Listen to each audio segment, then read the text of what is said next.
Okay, so let's talk about running C# code from PowerShell.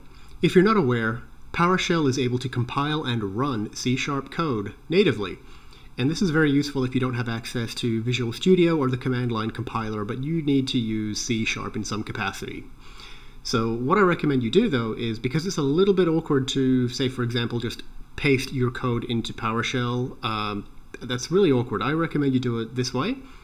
I create a script file, just a PS1 PowerShell script. Within that script, I define a function. I've just called it C# code. Within that function, we define a variable, and this variable is just going to contain our C# code. So you just define the variable as normally, but the syntax is ampersand, quotes, quote, and then another ampersand to close. Visual Studio Code knows what's up. It auto-completed that for me. Between the ampersand, quote, and then quote ampersand, you're going to put your C# code. So we just take that, and we put that there.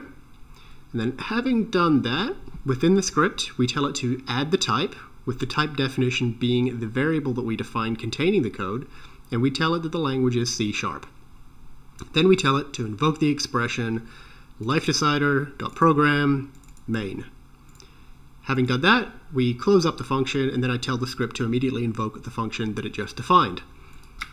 Go ahead and save that.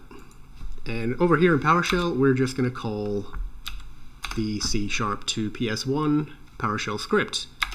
And look at that. It goes right on ahead and runs, compiles and then runs our C# code. So I'm just going to go ahead and put, let's say I'm 32 years old. Go to college or get a job. Well, joke's on you, I already have a job. Anyway, that's how I recommend you run C# code within PowerShell. Very useful if you're like me and you're too cheap to shell out for Visual Studio. Thanks for watching. Bye.